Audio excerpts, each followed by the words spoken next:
इस बार जो circle rate बनाए गए हैं वो सॉफ्टवेयर से ही ऑटोमेटिकली बनाए गए हैं, डिपेंडिंग अपॉन कि पीछे की जो रजिस्ट्रेशंस हैं वो किस रेट पे हुई हैं।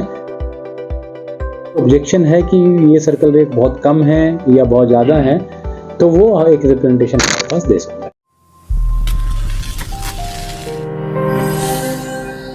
गुरुग्राम में 1 जनवरी से जमीनों के रेट आसमान छूने वाले हैं। जिला उपायुक्त द्वारा निर्धारित कलेक्टर रेट यानी सर्किल रेट शहर में करीब 80% से ज्यादा बढ़ सकते हैं।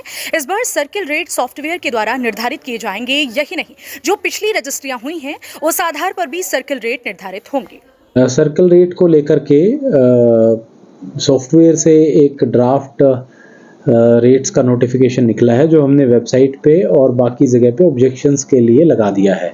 उसमें जिसको भी कोई ऑब्जेक्शंस देने हों वो 7 दिसंबर तक ऑब्जेक्शंस अपने सबमिट कर सकता है और उसके आधार पे उनको फैसला लेकर के और वो दिसंबर एंड तक सर्कल रेट जो है लागू कर दिए जाएंगे और 1 जनवरी से वो इफेक्ट में आ जाएंगे। गुरुग्राम के अंदर साल 2024 में रिहायशी और कृषि भूमि के नए सर्कल रेट निर्धारित किए जाएंगे। इस बार गुरुग्राम की सभी तहसीलों में सॉफ्टवेयर के द्वारा ये सर्कल रेट तय किए जाएंगे। सॉफ्टवेयर के मार्फत उस तहसील में हुई सबसे महंगी रजिस्ट्री के आधार पर यह सुनिश्चित किया जाएगा कि उस क्षेत्र का सर्कल रेट क्या होगा। गुरुग्राम में इस बार 80% तक सर्कल रेट बढ़ने का अनुमान है। इसमें रिहायशी और कृषि भूमि शामिल होंगे।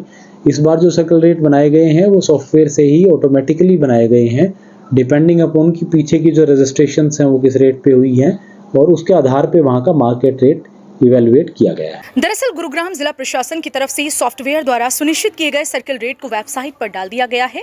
यदि किसी व्यक्ति को सर्कल रेट बढ़ने और कम लगने पर किसी तरह की कोई आपत्ति है तो वह आपत्ति दर्ज कर सकता है। इसके लिए 7 दिसंबर तक का समय दिया गया है। आपत्ति दर्ज नहीं करने पर दिसंबर के अंत तक सर्कल रेट सुनिश्चित कर दिए जाएंगे और उन्हें निर्धारित कर 1 जनवरी से लागू कर दिया जाएगा। उसमें प्रावधान ये है कि जितनी रेट पे रजिस्ट्रेशंस पुरानी हुई हैं उसके आधार पे सॉफ्टवेयर ने ऑटोमेटिकली वहाँ पे मार्केट रेट असर्टेन किया है और जो मार्केट रेट है हमारा प्रयास यही रहता है कि जो सर्कल रेट है वो जितना मार्केट रेट को रिफ्लेक्ट कर पाए उतना बेटर है। तो जो मार्केट रेट है वो हमने उसके क्लोज ही सॉफ्टवेयर ने सर्कल रेट को रखा है।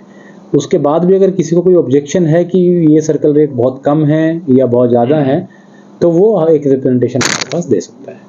बता दें कि गुरुग्राम जिले में कुल 8 तहसील हैं और इन सभी तहसीलों में जो पिछली रजिस्ट्रियां हुई हैं उनके आधार पर जो सबसे ज्यादा रेट से रजिस्ट्री हुई है उस रजिस्ट्री और अन्य रजिस्ट्रियों के आधार पर सॉफ्टवेयर ही इसे सुनिश्चित करेगा कि वहां का सर्कल रेट कितना बनना चाहिए। इस तरह की प्रक्रिया से सरकार को रेवेन्यू का फायदा भी होगा, तो वहीं मार्केट में चल रही जमीन के रेट से इर्द गिर्द रहेगा। वहीं अनुमान ये भी है कि इस बार सर्कल रेट बढ़ने से जमीन के दाम आसमान छू सकते हैं, लेकिन देखना इस बात का होगा कि जमीनों के रेट में कितना उछाल आता है। ब्यूरो रिपोर्ट, हरियाणा वरदान, गुरुग्राम। देश व प्रदेश की खबरों को सबसे पहले देखने के लिए हरियाणा वरदान चैनल को सब्सक्राइब करें, लाइक करें व शेयर करें।